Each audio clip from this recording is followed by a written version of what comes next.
여러분 안녕하십니까. 광주 MBC 뉴스투데이입니다. 먼저 오늘의 주요 뉴스입니다. 광주 광산구 공익활동지원센터가 구의회의 반대 속에 직영으로 전환됨에 따라 주민 불편이 계속될 것으로 우려되고 있습니다. 삼성전자가 생산라인 일부를 폐쇄해가는 과정에서 지역 정치권은 존재감을 보여주지 못하고 있습니다. 광주의 정치적 위상이 그만큼 위축돼 있음을 반증하고 있습니다. 남영정구 집단 수은 중독 사건의 피해자들이 사건 발생 10달이 지났지만 여전히 치료와 생계 유지에 어려움을 겪고 있습니다.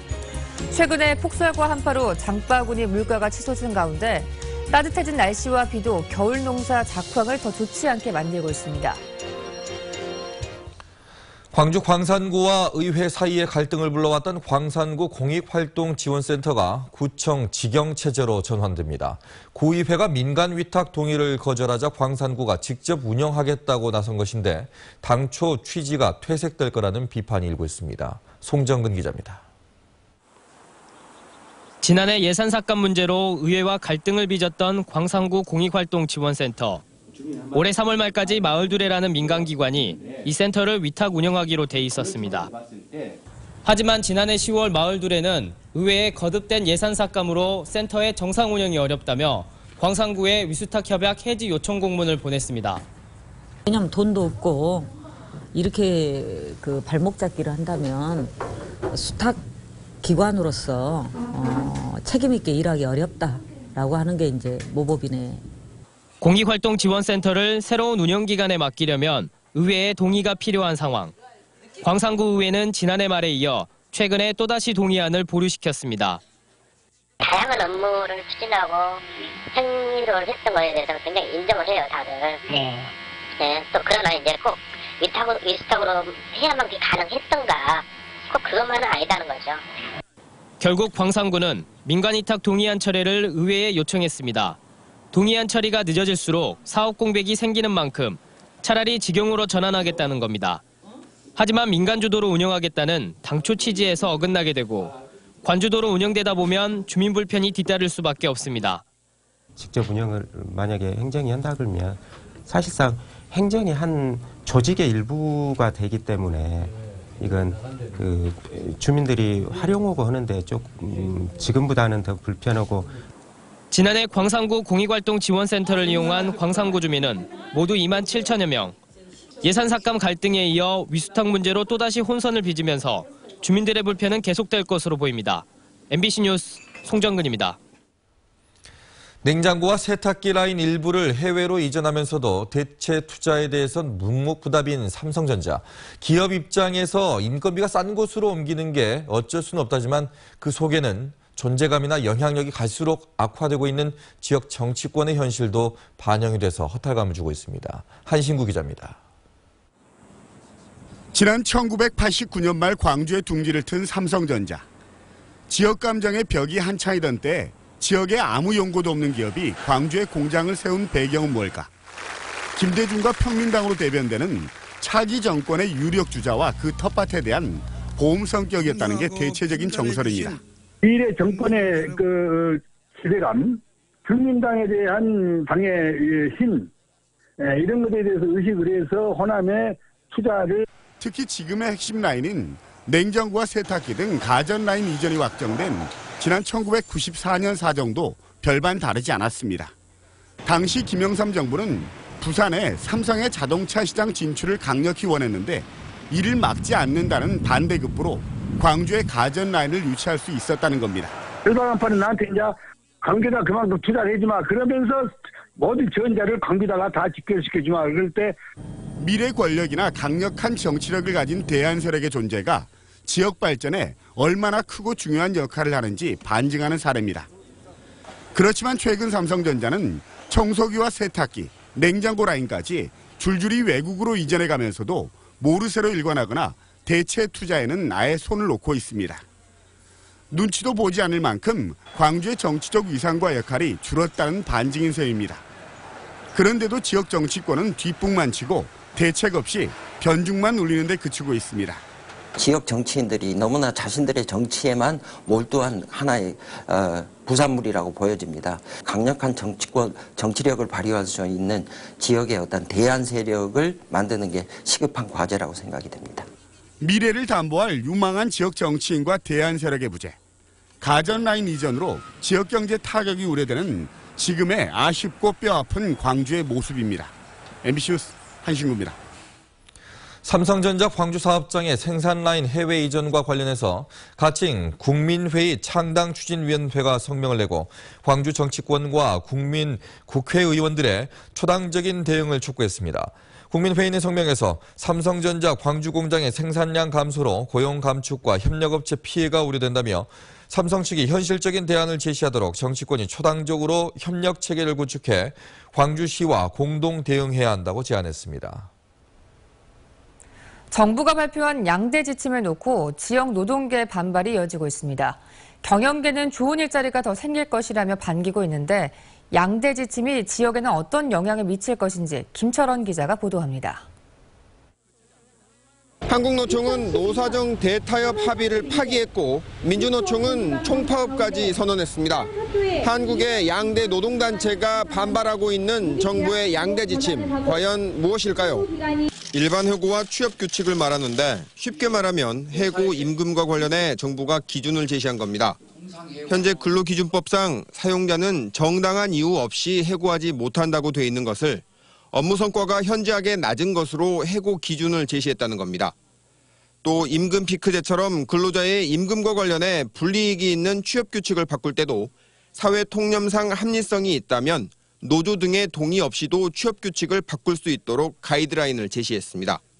성과에 따른 보상으로 근로자들은 고용이 안정되고 기업은 정규직 채용을 늘리고 비정규직 채용을 줄여서 질 좋은 청년 일자리가 지역 노동계는 매일같이 집회를 열며 양대 지침 철회를 요구하고 있습니다.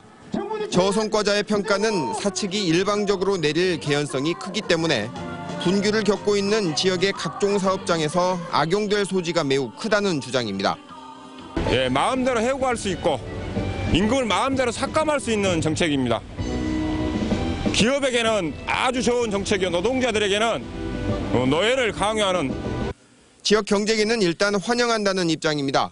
양대 지침이 시행되면 중소기업이 많은 우리 지역의 특성상 사회적 비용이 줄어 지역 경제에 보탬이 될 것이라며 이왕이면 재교육 등의 절차도 간소화해 해고를 보다 쉽게 해야 한다고 주장하고 있습니다. 현재 기업들은 존폐기로 있습니다. 그렇다면 이런 상황에 인력 운영의 면에서 어떤 탄력적으로 또 적재적소에 배치함에도 불구하고 기업의 어떤 고유한 경영권이자 인사권을 침해하는 양대 지침은 근로기준법보다는 효력이 떨어집니다. 하지만 실제 노동 현장에서는 정부의 지침임을 앞세워 적용될 가능성이 많아 오히려 법적 분쟁이 더 많아질 가능성도 있다는 지적입니다. MBC 뉴스 김철원입니다.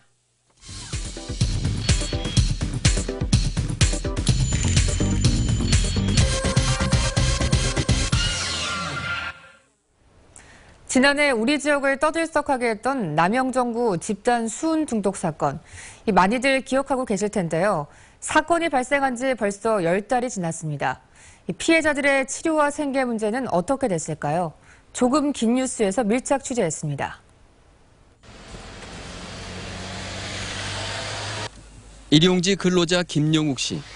귤 껍질을 까는 그의 손놀림이 힘겹습니다. 10손가락이 모두 휘어져 버렸고 손끝에 힘이 없기 때문입니다. 이쪽 엄지손가락만 이것만 조금 괜찮아요. 이 손만. 그 나머지는 지금 전부 다 휘어져 버렸고.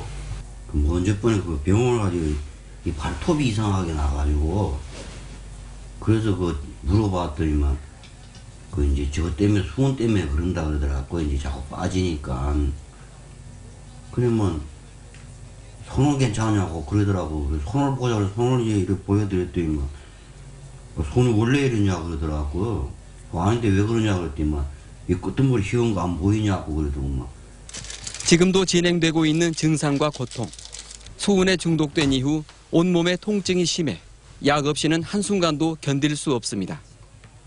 아이고 그럴 때는 그냥 죽고 싶었지요. 그냥 막 이 숨 차고 막 숨이 턱이 오고 그냥 막 이 발은 그냥 막 불나가지고 그냥 잘라내고 싶었다니까요. 처음 증상이 나타났을 때만 해도 손가락이 심하게 휘고 마비돼 응급실에 실려가기 일쑤였습니다. 이분은 수은 중독 때문에 근력 현저하게 떨어졌습니다. 그래서 한 거의 10분의 1가량 떨어졌고요. 그러니까 지금 한참 일하시던 분이 거의 8, 90세 노인이 돼서 걸어 다니는 상황이 된 거나 마찬가지죠. 올해로 61살. 이 나이에 지팡이를 짚을 거라고는 생각도 못했는데 참 기가 막힐 노릇입니다. 답답한 마음에 사무실로 향하는 김용욱 씨. 지난해 그와 함께 일을 하다 수은에 중독된 동료들이 나와 있습니다. 근육통이 많이 움직이고 많이 아프고 이렇게 특히 날칠 때는 이 발등이 막 지나간 것처럼 막 쑤시거든요. 밤마다 찾아오는 통증에 잠도 제대로 잘 수 없습니다. 때문에 이들은 수면제와 진통제로 하루하루를 버티고 있습니다. 몸 안 좋아진 것은 내가 3월 31일 작년 우리 일반적으로 몸살난 것처럼 온몸이 막 다 쑤시고 아파요. 그리고 뭐 이렇게 안에 이가 다 이렇게 잇몸이 부어가지고 뭘 음식이나 뭘 먹지를 못해요. 지난해 3월 조명 생산업체인 남영종구 광주공장 철거 작업에 들어갔던 이들.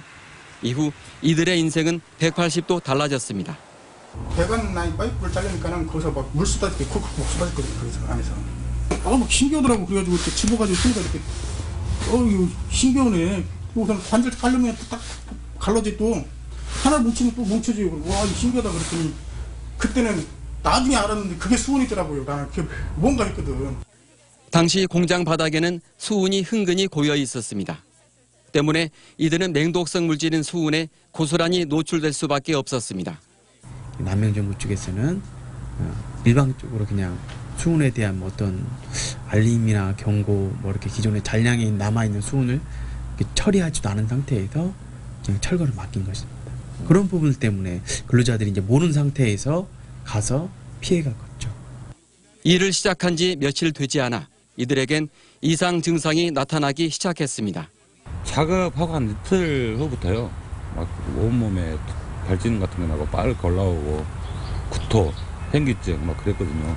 그래서 같이 일한 동료는 일하다가 작업 중에 쓰러져가지고 제가 데리고 이제 병원까지 가고. 피해자가 속출하며 사태가 커지자 사건 발생 8개월 만에야 80여 명의 근로자들 중 12명이 산재로 인정받았습니다. 그러나 문제는 아파서 일을 하지 못한 기간에 대해 휴업급여를 인정해주지 않는다는 점입니다. 그때 당시에 아팠을 때는 병원을 못 가고 그냥 약국에서 연고만 사다 발랐었거든요. 근데 그게 당시에는 근로복지공단에서는 병원을 가야지 인정을 해주고 안 그러면 인정을 안 해준다고 하더라고요. 그래서 저희가 이제 아팠을 때 5월달부터 10월까지 그 부분에 대해서는 휴업급여를 인정을 못 해주겠다. 이에 대해 근로복지공단의 얘기를 들어봤습니다. 온도 차이가 있는 부분에 대해서는 지금 준비되어 있는 법적인 이의제기 절차를 거쳐가지고 하시는 게. 근로자들의 복지 향상을 꾀해야 할 공단 측은 원칙만 내세웠습니다. 남영정부 또한 보상에 대해 미온적인 태도를 보이고 있다고 하는데요. 시간이 지나고 언론에 대해서 이 부분에 대해서 노출이 잦아지고 관심이 시들해지니까 자꾸도 원칙적으로 이제 범법인에 있는 그런 부분들을 선임해서 보상금이 아닌 위로금이다. 위로금과 보상금이 좀 약간 차이가 있거든요. 수은 중독으로 한순간에 건강과 일터를 잃어버린 이들. 보상마저 제대로 되지 않고 있어서 답답한 마음을 감출 수가 없습니다. 일을 자체를 못하고 있으니까 생계 부분도 걱정이 되고 일단 가장 큰 부분은 이제 정신적으로 스트레스를 많이 받죠. 이게 빨리 배출이 되고 완쾌가 돼야 되는데. 국내 수은 사건 중 최악의 산재로 기록되고 있는 남영정구 집단 수은 중독 사태. 수은에 중독된 이들이 건강을 되찾아 다시 일터로 돌아가지 않는 한 남영정구 수은 중독 사태는 끝난 것이 아닙니다. 조금 긴 뉴스 박수인입니다. 광주시는 저소득층 아이들이 함께 어울려서 공부를 할 수 있도록 공부방을 운영하고 있습니다. 네, 그런데 이 아이들을 위한 공부방 운영이 제대로 되고 있지 않다고 합니다. 오늘은 광주시의회 부의장이기도 하죠. 문태한 의원과 이야기 나눠보도록 하겠습니다. 안녕하십니까? 네, 안녕하세요. 네, 자 청소년들을 위한 공부방 현재는 어떻게 운영이 되고 있습니까? 네, 사회복지관 운영 8개소, 주민센터 3개소, 사회복지법인 1개소 등 총 12개소가 운영되고 있습니다. 자치구별로는 서구 2개소, 남구 2개소, 북구 2개소, 광산구 4개소입니다. 네, 그럼 공급방은 운영이 어떤 식으로 되고 있나요? 네, 공급방은 영구임대아파트, 영세아파트와 같은 저소득층 밀집 지역에 청소년 학습 공간을 제공하는 사업으로 각 해소당 연간 1,000만 원씩 시에서 1억 2천만 원이 지원되고 있습니다. 네. 그런데 이렇게 운영되는 것에 좀 문제점이 좀 있다고요? 네. 하나의 주민센터에서 운영하는 공급방은 청소년들이 이용도 많지만 어른들이 이용이 50%에 육박을 하면서 저소득층 청소년들의 공간이라는 점을 무색해 하고 있습니다. 또 하나의 주민센터의 경우는 접근성이 좋아서 이용하는 청소년이 연간 15,000명을 넘어서면서 하루 평균 40-50명으로 좌석을 가득 채우고 있지만 몇 개의 복지관에서 운영되고 있는 공급방의 경우에는 이용자가 연간 2,000에서 8,000명. 그러니까 하루에 7명에서 20명 정도의 선에 머물고 있다는 점입니다. 네, 조금 전에 예산이 각 개소당 연간 운영비 1,000만 원씩 총 1억 2천만 원이 지원되고 있다라고 하셨는데요. 효율적으로 좀 배분이 되고 있는 건가요? 공급방별 연간 이용자 편차가 심하게 발생이 되고 있지만 예산은 일괄적으로 1,000만 원씩 똑같이 배분이 되고 있습니다. 하루 7명이 찾아오는 공급방과 50명이 찾는 공급방의 운영비 지원이 똑같다는 얘기입니다. 제가 시의원이 된 뒤로 지난 1년 6개월 동안 광주시에 4차례나 문제를 제기하고 개선 방안을 요구했습니다마는 광주시는 기존 방식 그대로 고수를 해왔고 결국 대부분이 있으나마나한 공급방으로 전락하고 말았습니다. 네. 그러면 이거를 어떻게 좀 개선을 시켜야 될까요? 네, 먼저 광산구 A 공급방의 경우에는 연간 이용자가 15,000명을 넘어서고 있는 등 공급방으로서의 기능을 충분히 유지하고 있습니다. 이런 공급방은 유지를 시키면서 저소득층 청소년들에게 실질적으로 필요한 프로그램을 접목시켜서 공급방다운 공급방으로 개선시켜 나가야 될 필요가 있습니다. 하지만 나머지 이용률이 적은 공급방의 경우에는 과감하게 사업을 폐기하고 새로운 정책적 전환을 해야 됩니다. 저는 광주시가 계획하고 있는 또 다른 정책 사업인 청소년 문화 카페를 접목시켜서 청소년 문화 커뮤니티 공간으로 전환을 하면 큰 시너지 효과가 발생하리라고 봅니다. 네. 그러니까 뭐 선택과 집중을 좀 해주시는 게 좋을 것 같다는 얘기시군요. 그렇습니다. 예, 알겠습니다. 말씀 고맙습니다. 장휘국 광주시 교육감이 누리과정 예산을 둘러싼 정부의 무책임을 강하게 비판하고 나섰습니다. 장휘국 교육감은 누리과정은 대통령이 국민과 한 약속이고 관련 예산 편성은 국가의 책임이라며 더 이상 국민을 속여서는 안 된다고 지적했습니다. 장 교육감은 누리과정 문제를 해결하기 위해서는 하루빨리 사회적 논의기구를 구성해 합리적인 해법을 찾아야 한다고 주장했습니다.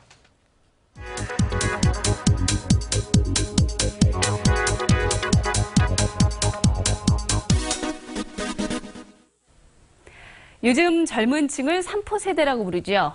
연애, 결혼, 출산. 이 세 가지를 포기하는 사람들이 많아지고 있기 때문입니다. 그렇다면 이 영향을 받았을까요? 2.7%. 광주의 혼인 건수 감소율입니다. 지난해 광주에서는 결혼 건수가 1,100건이 줄었고 결과적으로 혼인 건수 감소율이 전국에서 가장 높았습니다. 혼인율이 감소하는 이유는 결혼 정년기 인구가 줄고 취업이 어려운 청년층이 결혼을 늦추는 만혼 현상이 확산되고 있기 때문입니다. 상황이 이렇다 보니 아이 울음소리도 줄고 있습니다.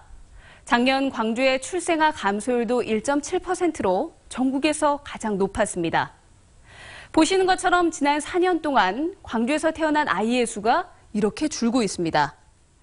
지역의 힘이 결국 인구수에서 나오는 만큼 광주로선 결코 반갑지 않은 수치인 셈입니다. 지금까지 카드뉴스였습니다. 폭설과 한파에 이어서 따뜻한 날씨 속에 비까지 내리면서 겨울 채소 작황이 더 나빠질 전망입니다.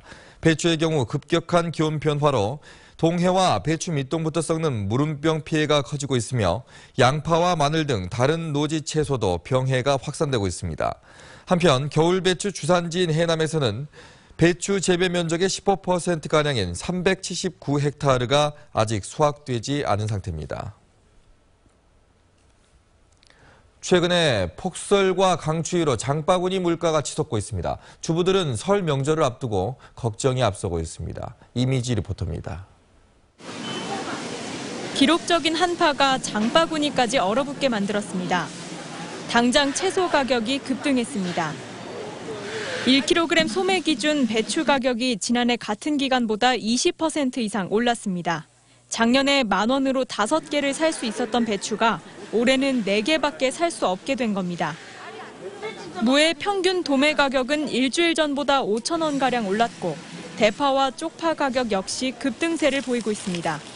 예전에는 많이 샀는데 요즘에는 10,000원짜리 가지면 한 2가지 그 정도밖에 못 사요. 너무 진짜 힘들어요. 소고기를 비롯한 육류 가격도 오름세를 보이고 있습니다. 특히 한우 1등급의 도매 가격은 전년보다 30%가량 올라 2만 원대를 바라보고 있습니다. 그나마 돼지고기와 닭고기는 공급량이 늘면서 한 달 전보다 각각 9%와 2%씩 가격이 내렸습니다. 과일 가격 역시 전달보다 크게 올라 가뜩이나 없는 손님이 더 줄었습니다. 평시에 비교해갖고 한 5분의 1. 5분의 1? 예. 그렇게 매상이 줄었어요. 배는 한 달 새 5%, 사과는 2% 정도 가격이 올랐고 이 같은 가격 오름세는 명절을 앞두고 한동안 이어질 전망입니다. 마냥 오르는 장바구니 물가에 서민들은 한숨만 쉽니다. MBC 뉴스 이미지입니다. 다음은 희망 2016 나눔 캠페인에 성금을 보내주신 분들입니다. 광주 서구 화정사동 염주 주공아파트 주민 100만 원, 라인동상 아파트 주민 100만 원, 라인농산 아파트 부녀에 30만 원, 우미아파트 주민 56만 1,000원, 모아타운 아파트 주민 34만 5천 원, 모아타운 아파트 주민 40만 원, 중흥아파트 주민 40만 6천 원, 영무 예다음 주민 20만 원, 우성 2차 아파트 주민 63만 원, 금호타운 2차 아파트 주민 60만 2천 원, 주민 임종철님 20만 원, 화정 남초등학교 교사와 학생 90만 6천 원, 7통 주민 27만 2천 원, 21통 주민 20만 원, 22통 주민 20만 원, 23통 주민 20만 원, 24통 주민 37만 원, 광산구 신흥동 4통 주민 6만 원, 7통 주민 10만 원, 14통 주민 6만 5천 원, 신진영님 10만 원, 수원동 부영 1차 아파트 주민 10만 원, 전남 화순군 화순읍 수만리 2구 주민 4만 4천 원, 유천리 3구 주민 10만 원, 남면 벽동리 2구 주민 15만 원, 사수리 2구 주민 19만 6천 원, 원리 2구 주민 16만 5천 원, 전산리 2구 주민 20만 원, 나주시 빛가람동 주민자치 프로그램 도예공반 김진 강사 7만 5천 원, 우미린 아파트 입주자 대표에 56만 8천 원입니다. 성금을 보내주셔서 감사합니다.